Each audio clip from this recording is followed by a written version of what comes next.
Isang mapagpalang umaga sa ating lahat, mga kapatid ko kay Kristo. Mula sa The Solid Rock Morning Devotion, isang kagalakan na muli tayo ay makapagbulay-bulay sa salita ng Panginoon sa umagang ito. Mga ilang minutong pagbubulay-bulay ng mga salita ng Panginoon upang papurihan at sambahin ang ating Panginoong Hesukristo. Ang ating pong pagbubulay-bulayan ngayong umaga ay matatagpuan sa Marcos, Kabanata 12, talatang 28 hanggang 34. Ito po ang sinasabi. Ang isang guro ng kautusan na nakarinig ng kanilang pagtatalo ay dumating. Nabatid niya na mahusay ang pagsagot ni Jesus sa kanila. Tinanong niya si Jesus, alin ba ang pangunahin sa lahat ng mga utos? Sumagot si Jesus sa kanya, ang pangunahin sa lahat ng mga utos ay ito, pakinggan mo, Israel. Ang Panginoon mong Diyos ay iisang Panginoon.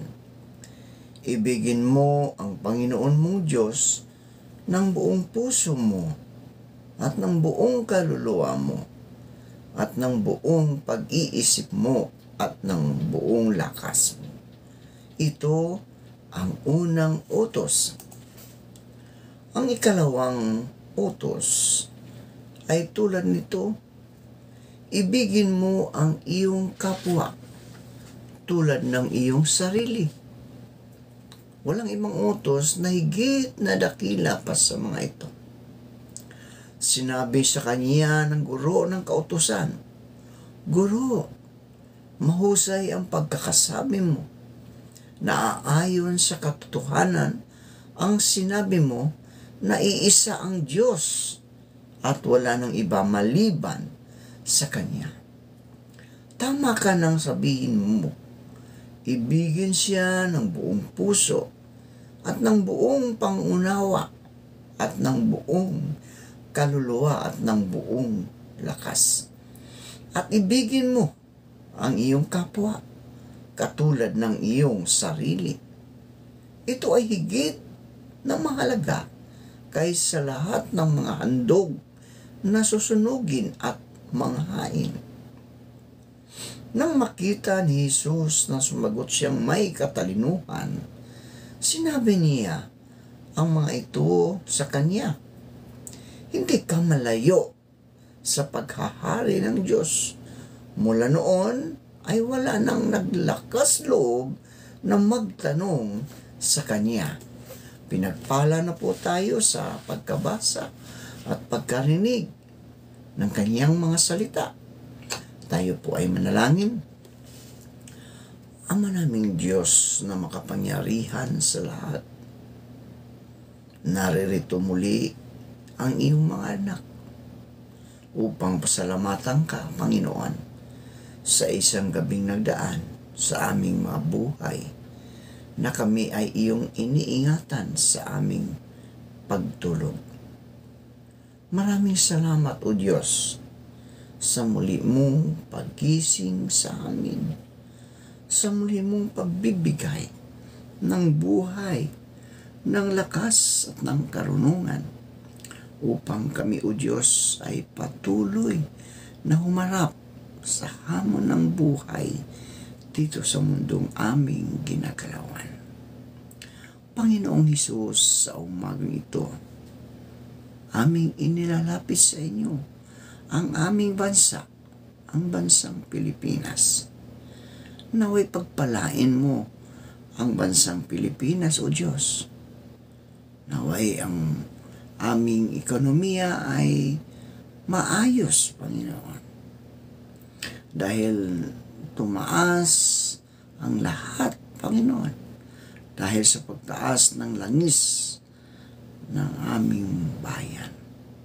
Kapag ito ay tumaas, Panginoon, ang lahat ng mga pangangailangan ng iyong mga anak ay magsitasan din.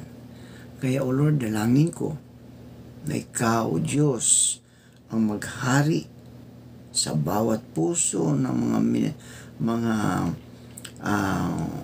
negosyanteng ito, Panginoon, upang ang mga anak mo ay hindi nila kayang paglalaruan, Panginoon. Gayon din po, Diyos, sa aming mga leaders, Panginoon, Ikaw ang siyang patuloy na maghari sa kanila upang mapaayos nila, O Diyos, ang mga pangangailangan ng mga tao, mga iyong mga anak, Panginoon, dito sa bansang aming tinitirhan, O Diyos. Lord, sa umagang ito, ang lahat ng ito, Panginoon, ay aming ipinagkatiwala sa inyo. Dahil Ikaw lamang, O Diyos, ang nakakaalam, nakakabatid, na Ikaw ang siyang patuloy na gumamit ng mga tao upang ang mga pangangailangan ay mapababa, Panginoon. Panginoong Hesus, amin dinalangin ang mga leaders namin mula sa presidente hanggang sa pinakababang posisyon ng barangay na sila po ay iyong pagpalain. Bigyan mo po sila ng karunungan, O Diyos, upang ito'y magamit nila sa kanilang pangunguna sa aming bansa. Lalong-lalo na, Panginoon, sa mga pangangailangan ng aming kapwa. Yung mga nasa mga laylayan, Panginoon, ng lipunan, sila po'y ingatan mo, sila po'y pagpalain mo, Panginoon. Bigyan mo sila ng proteksyon sa araw-araw ng kanang buhay upang magamit nila ito, O Diyos, ang kanilang posisyon para makatulong sa aming kapwa, Panginoon. Lord, dalangin din namin, Panginoon, ang mga kaibigan namin na nasa banig ng karamdaman. Patuloy mo po silang pagalingin, abutin ang kanilang mga katawan, O Diyos, upang manumbalik ang kanilang lakas dahil sa karamdaman. Maging ito man ay diabetes, hypertension, sakit sa puso, Panginoon, o anumang mga karamdaman, Panginoon, na nasa kanilang mga katawan ngayon. Lord, inaangkin ko na ito po ay mawala na sa kanilang mga katawan. Sila po'y kagaling mula sa karamdaman ngayon, Panginoon. Amin din nilalapit, O Diyos, ang mga kaibigan namin na ngayon ay nagsisihanda para pumasok sa kanilang mga trabaho. Dalangin ko, Diyos, na sila po'y ingatan mo sa kanilang pagbabiyahe. Ilayo mo po sila sa mga sa kapahamakan, sa mga problema, Panginoon, sa buhay, sa mga tukso, O Diyos, upang sila, Panginoon, ay patuloy na makapaglingkod, makapagtrabaho ng matiwasay, na walang anumang mga balakin, Panginoon. At upang sila, O Diyos, ay makita nila, O Diyos, na ang Diyos na aming sinasamba ang siyang nagbibigay sa amin ng kapayapaan sa aming mga puso upang kami ay magtrabaho ng maayos, Panginoon. Amin din nilalapit sa iyo, O Diyos, ang mga kaibigan namin na nasa ibang bansa, ng mga nagtatrabaho, mga OFW. Lord, nakakatulong po sila sa ekonomiya ng aming bansa. Kaya dalangin ko, Panginoon, na sila po'y ingatan mo doon sa ibang bansa. Ilayo mo po sila sa mga tukso, sa mga pagsubok sa buhay. Dahil nagtiis sila, O Diyos, na malayo sa kanilang mga pamilya upang maghanap ng ikabubuhay.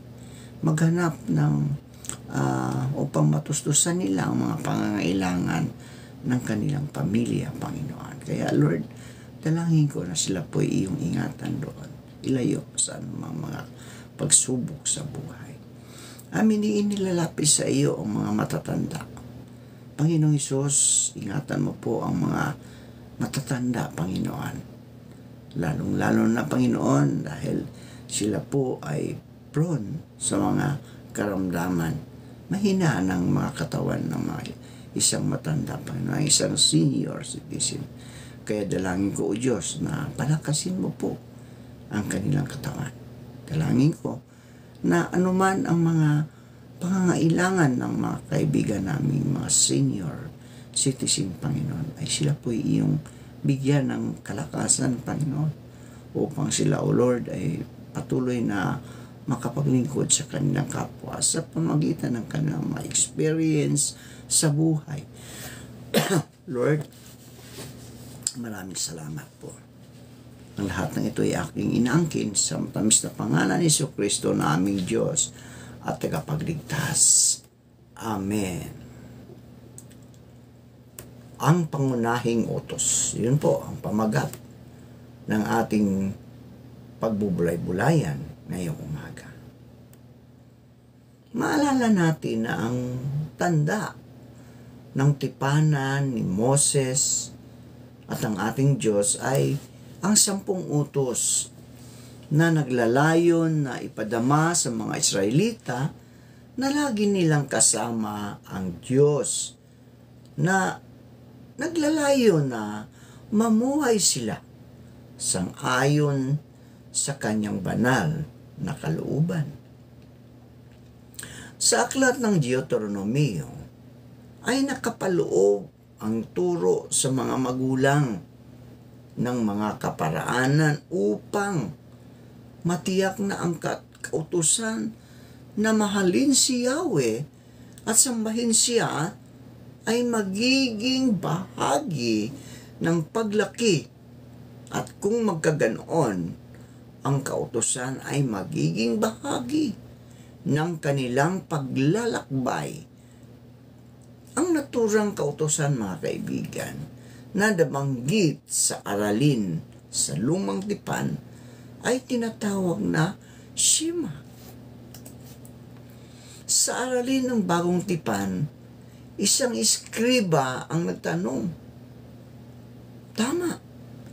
Hindi siya nahiyang magtanong. Kahit tagasulat siya ng batas, hindi ibig sabihin, alam na niya ang lahat. Diba? Ang tanong niya kay Jesus, aling kautusan ang una sa lahat? Hindi nabanggit sa Ebanghelyo sang-ayon ni San Marcos kung sinisikap lamang ng iskriba na malaman ang hangganan ng karunungan ni Jesus. Ganoon pa man, sinagot ni Jesus ang kaniyang tanong batay sa kinagisnan ng batang Hebreo. Mahalin ang Diyos ng buong puso, ng buong lakas at buong kaluluwa mo. Kapansin-pansin, mga kaibigan, na isinama ni Jesus ang pangalawang kautusan kahit hindi ito kabilang sa katanungan. Ibigin mo ang iyong kapwa tulad ng pag-ibig mo sa iyong sarili. Ang pagsama ni Jesus sa pangalawang kautusan ay naghahayag ng katotohanan na ang dalawang kautusan ay hindi kailangang paghiwalayin. Hindi kailangang paghiwalayin. No? Hindi nakabakasan ng pagtutol ang iskriba sa sagot ni Jesus, kundi kanya itong sinang-ayunan. No?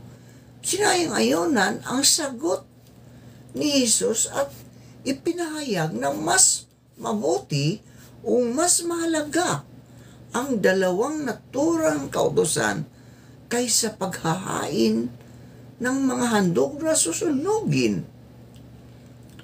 Sa sandaling iyon, mga kaibigan, ay ipinahayag ni Jesus na ang naturang iskriba ay hindi na nalalayo sa kaharian ng Diyos.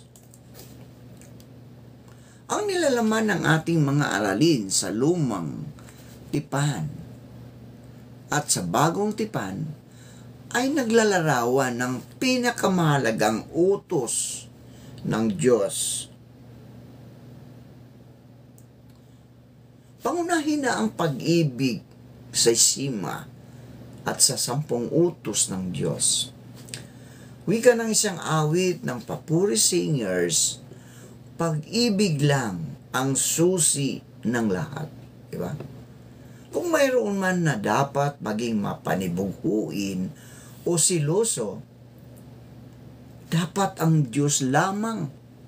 Ayaw niyang ibabaling natin sa iba ang ating pag-ibig. Ito ang pangunahing paalala na nakapaloob sa sima na ipinasa sa ulo sa lahat ng Israelita, sa lahat at sunod-sunod na saling lahi. Mga kaibigan, ito ngayon ang hamon para sa atin.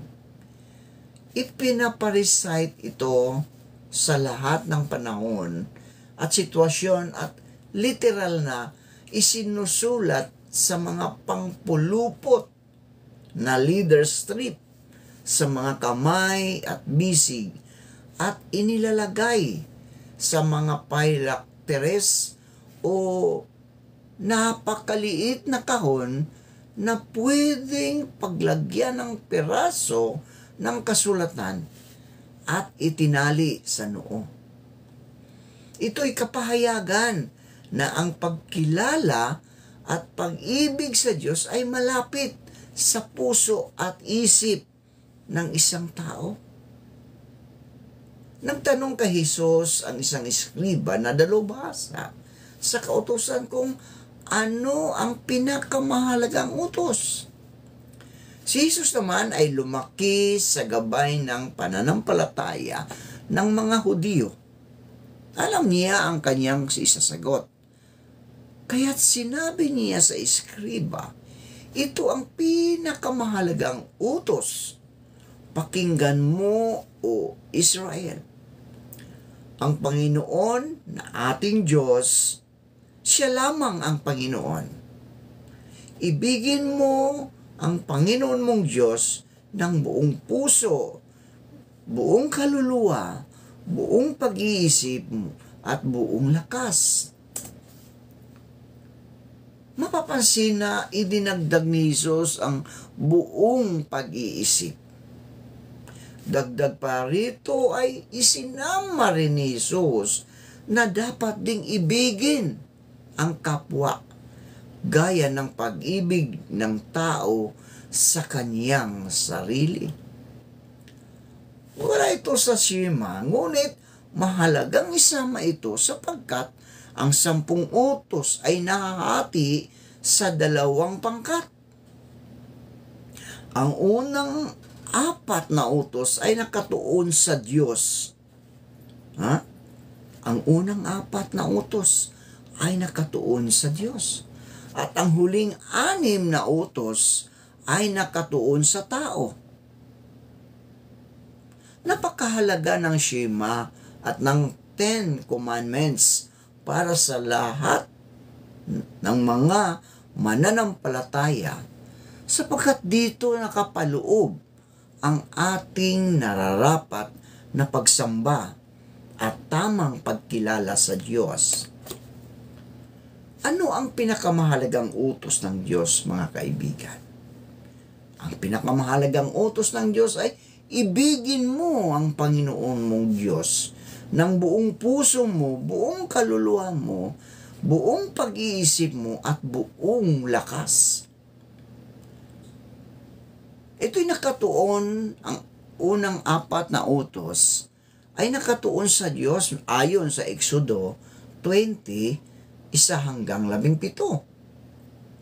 Huwag kang sasamba sa ibang Diyos maliban sa akin. Huwag kang gagawa ng imahin ng anumang nilalang na nasa langit, nasa lupa, nasa tubig, upang sambahin. Huwag mo silang yuyukuran ni sasambahin sapagkat akong si Yahweh na iyong Diyos ay mapanibughuin. Ang huling 6 na utos ay nakatuon naman sa mga tao. Ayon sa Deuteronomio 5:6-22. Ang sabi, ni huwag mong iimbutin ang asawa ng iyong kapwa. Ni huwag mong pagnanasaan ang bahay ng iyong kapwa, ang kaniyang bukid, ni ang kaniyang aliping lalaki o babae, ni ang kaniyang baka, ni ang kaniyang asno, ni anumang bagay ng iyong kapwa. Ngayon ang tanong niya kay Jesus, alin kautusan ang una sa lahat? At sinagot naman siya ni Jesus ang kanyang tanong, batay sa kinagisnan ng batang Hebreo. Mahalin ang Diyos ng buong puso, buong lakas, at buong kaluluwa mo. So ang pangalawang kautusan, kahit hindi ito kabilang sa katanungan, ibigin mo ang iyong kapwa tulad ng pag-ibig mo sa iyong sarili. Manalangin tayo. Marami pong salamat sa magandang umaga na iyong ibinigay sa amin, Panginoon. Salamat sa aming napagbubulay-bulayan ngayong umaga ang tungkol sa iyong kautusan. Ang 10 utos, Panginoon, ay hinati mo sa 2 na lamang. Ibigin mo ang Diyos ng buong puso at ibigin mo ang iyong kapwa tulad ng iyong sarili. Yun po ang mga utos na iyong ibinigay dahil kami po ay kapag inibig namin ang aming sarili, ibigin din namin ang aming kapwa. Panginoon, maraming salamat po, Diyos. Pagpalain mo po ang lahat ng iyong mga anak na patuloy na nakikinig sa iyong mga salita. Pagpalain mo po si Helen Magay na ngayon ay nakikinig, Panginoon. Tulungan mo po siya, ingatan mo po, Panginoon, ang kanyang buhay, ang kanyang pamilya. Lahat ng naroon sa Facebook, Panginoon, sila po iyong pagpalain maging sa TikTok, Panginoon. Ingatan mo po ang mga anak mong ito ay patuloy silang naglilingkod sa aming Diyos na buhay. Pagpalain mo, Panginoon, at ingatan mo sila sa lahat ng oras ng kanilang mga buhay. Maraming salamat po sa pangalan ni Jesucristo na aming Diyos at tagapagligtas. Amen.